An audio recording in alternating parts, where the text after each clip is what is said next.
In the name of God, the beneficent, the merciful, uh, we will going to start the second session of the female reproductive system, and I'm going to start by uterus.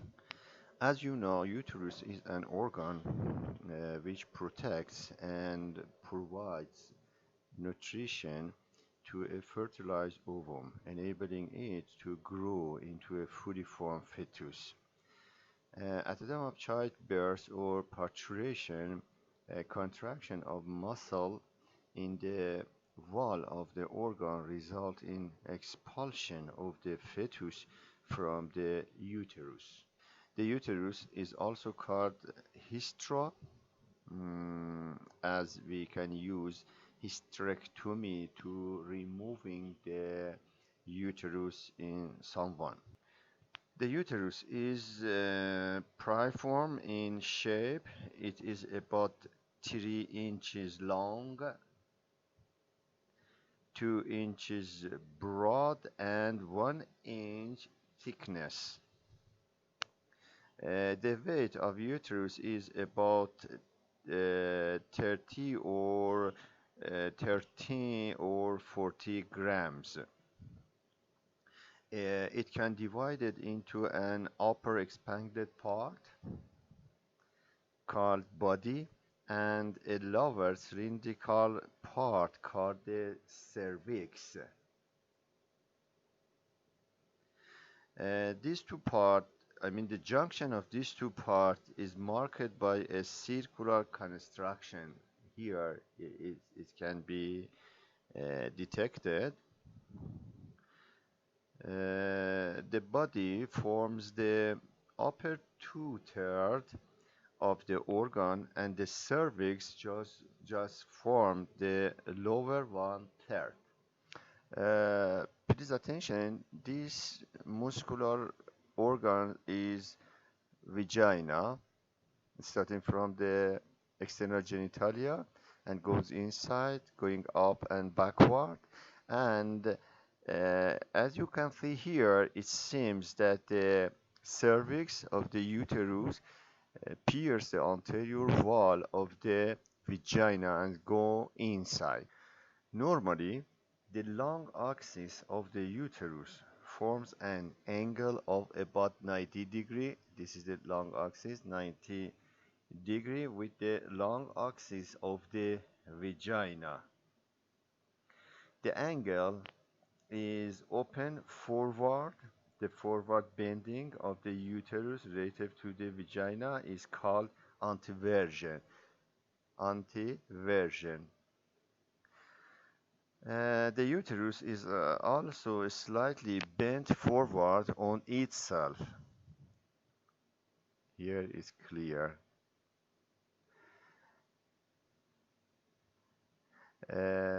This is referred to as an anteflexion. The angle of the anteflexion is about 120 degree. Now I want to show you the different parts of the uterus. At first we start with the body.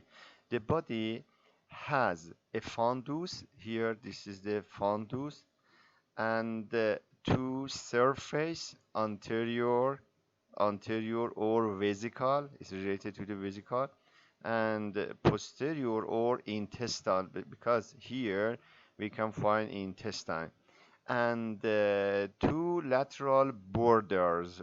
This is the left border, and the opposite side you can find the right border. The fundus is formed by the free upper end of the uterus. It's so clear here. It is convex like a dome, covered with peritoneum and directed forward where the bladder is empty. Okay. The fertilized ovum is usually implanted in the posterior wall of the fundus. As you can see here, the anterior or vesical surface is flat and related to the urinary bladder. It is covered with peritoneum and form the posterior or superior wall of the vesico-uterine pouch. So here is vesico-uterine pouch. The posterior or intestinal surface is mm, covered again by peritoneum and is convex and related to the coil of terminal ileum, is not shown here, and to the sigmoid colon. And again, it forms the anterior wall of the recto-uterine pouch. So here is recto-uterine pouch or Douglas pouch. And again, you can see the left lateral border. It's rounded and convex, and it provides attachment to the broad ligament. Here you can see the cut of the edge of a ligament that attach the lateral border of the uterus to the lateral wall of the pelvic. I will show you it in another picture. Now in this slide we can check the fundus of the uterus, body and cervix here, recto recto-uterine pouch, and here is vesico-uterine pouch anteriorly.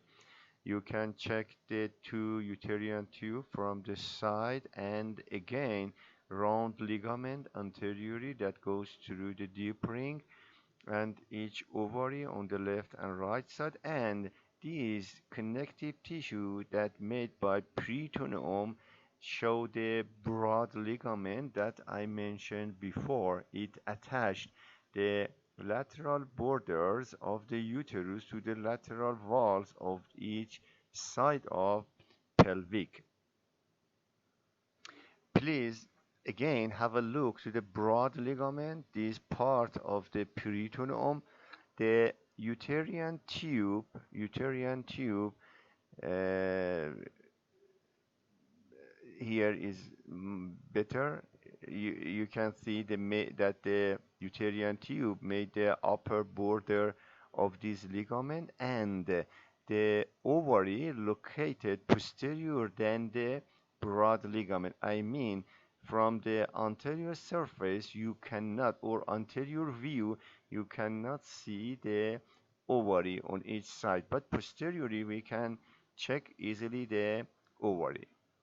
Now, in this picture, by a sagittal section, it goes through direct to the mid-sagittal section, show the inside of the urinary bladder, inside of the uterus, body of the uterus, and cervix, vagina.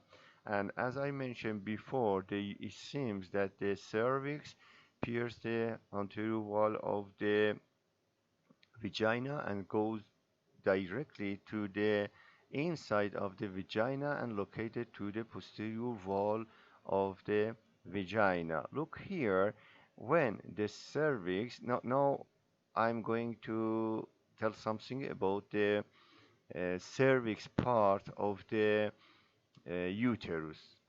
As you can see here, the cervix is the lower cylindrical part of the uterus. It's less mobile than the body. It is about 2.5 centimeter long, I mean 1 inch, and is slightly wider in the middle than the either end.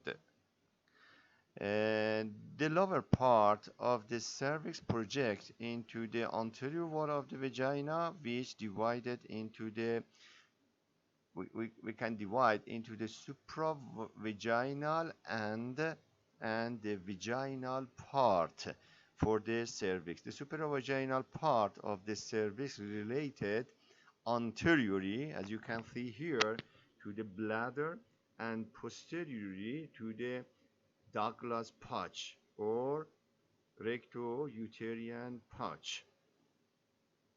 On each side to the ureter, it's very important. So this part on either side related to the ureter and the uterine artery. We will discuss about this in near future. The vaginal part of the cervix projects into the anterior wall of the vagina. The space between the so when it pierces the anterior wall, there will be create some spaces.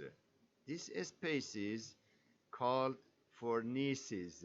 Here posterior fornix, this one anterior fornix, and of course we have two lateral fornix. The cervical canal opens into the vagina by an opening called the external os. So here it should be internal os, and this one should be external os. In this figure, we are going to have a look from the posterior side of the uterus to that, and I'm going to introduce you the fallopian tube and broad ligament. Uterine tubes are also called fallopian tube. They are tortuous duct which convey ovum from the ovary to the uterus. Spermatozoa introduced into the ovary pass into the uterus, and from there into the uterine tube. Fertilization usually takes place in the lateral part of the tube. Each uterine tube is about 10 centimeter, it means 4 inches long, and at the lateral end, the uterine tube open into the peritoneal cavity through its abdominal os. So this is the abdominal ostium. The ostium is about 3 millimeter in diameter, but here at the medial end it's reduced into 1 millimeter. Subdivision of the uterine tube. The lateral end of the uterine tube is shaped like a funnel and is therefore called the infundibulum. It bears a number of finger-like processes, as you can see here, called fimbriae, and is therefore called the fimbriated end. You can say the infundibulum or fimbriated end. One of the fimbriae is longer than the others and attached to the uterine pole of the ovary, as you can see here. Okay, medial to the infundibulum, here this part is ampulla. Okay, it is thin-walled, dilated and tortuous, of course, and forms approximately the lateral two-thirds of the tube.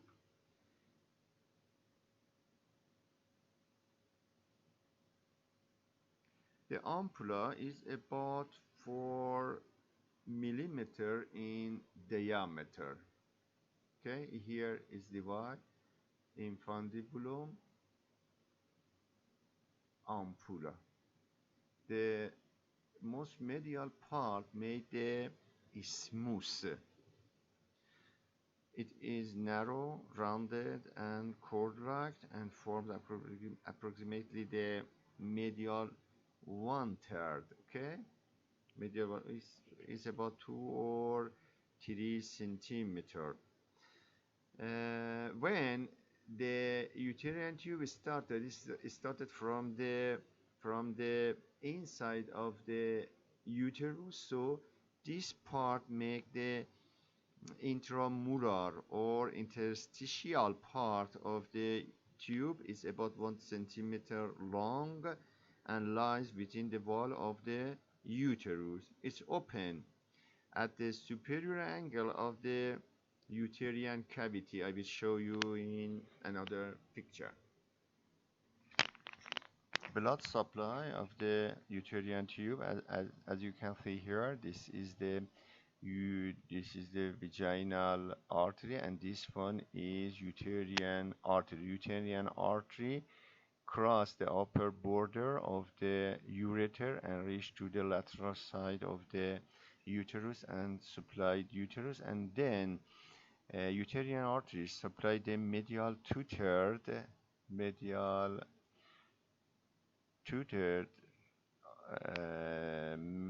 and of course here this is the ovarian artery. Ovarian artery supplies the lateral one-third of the uterine tube. And the vein, as you can see here, run parallel with the artery and drain into the pampiniform. Here we have pampiniform plexus of the ovary and into the uterine vein. But about the lymphatic drainage, most of the tube lymphs joins the lymphatic from the ovarian and drain with them into the lateral aortic and para-aortic node. The lymphatic from the isthmus, I mean this part, accompany the round, as you can see here, this is the round ligament, okay? The lymph of isthmus accompany the round ligament of the uterus and drain into the inguinal nodes. Don't forget, I mean superficial inguinal lymph nodes. Please have a look to the drain of the lymph from the uterus. The the lymph, the lymphatic drainage of the uterus begin as three intercommunicating network: endometrial, myometrial, and subperitoneal. These plexus drain into the lymphatic on the side of the uterus. So here, drain into these. Of these, the upper lymphatics, I mean from the fundus and upper part of the body, pass mainly to the aortic nodes and or the partly into the superficial inguinal nodes along the round ligament. The lower lymphatic, I mean from the cervix here,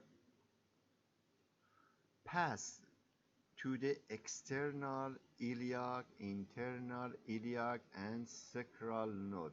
External, internal, and sacral node. So, just it remain this part, the middle lymph from the lower part of the body pass to, as you can see here, pass to external iliac nodes. And for the artery that supply the uterus, as I mentioned, this is the main artery. I mean, chiefly by two uterine artery, what marked enlarging during the pregnancy, and partly by the ovarian. So, as you can see here, the ovarian artery then reach here and supply the uterus, and the main or chief artery at the left and right side can be the uterine artery. Uterine artery is a branch of the anterior division of the internal iliac artery. It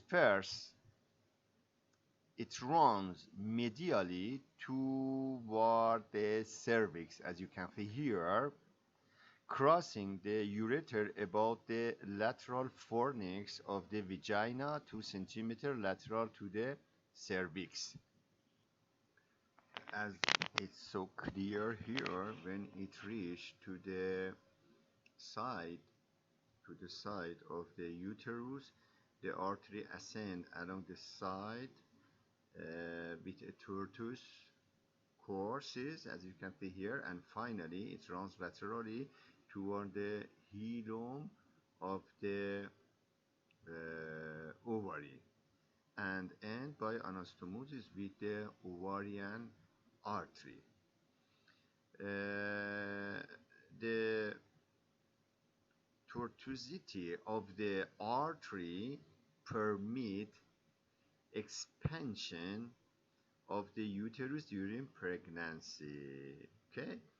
Apart from the uterus, the artery also branches to the vagina, the medial two-thirds of the uterine tube, the ovary, the what is this here? Ureter. The ureter and two structures pass into the broad ligament. We will discuss about this structure that there are within two layers of the broad ligaments. And so the veins from the plexus along the lateral borders of the uterus, the plexus drain through the uterine, ovarian, vaginal veins into the internal iliac veins. This figure is show the ligaments around the uterus, but before this, it's better I mention about the nerve supply of the uterus and uterine tube. As you know, the uterus is richly supplied by both sympathetic and parasympathetic through the inferior hypoglossal and ovarian plexus. And about the nerve that supply the uterine tube, again is supplied by sympathetic and parasympathetic nerve rounds along the uterine and ovarian artery. Sympathetic nerves originated from T10 to L2 derived from the hypogastric plexus, and the parasympathetic originated from the pelvic splanchnic nerve, I mean S2, 3, and 4. And as I mentioned you here in this simple figure, I decided to show you the ligaments around the uterus that can be very important to keep the uterus inside, and of course keep the angles, anteversion and anteflexion. As I told you, the uterus will be supported by these elements. We can divide into primary supporters and secondary supporters. Primary supporters can be divided into muscular or active and to fibromuscular or mechanical. When I say muscular or active, it means pelvic diaphragm, perineal body, urogenital diaphragm. They can be the primary supporter that made by muscles, but fibromuscular supporters can be the axis of the uterine. I said you the anteflexion, anteversion, pubocervical ligaments, transverse cervical ligament, uterosacral ligament, and round ligament. They made a fibromuscular or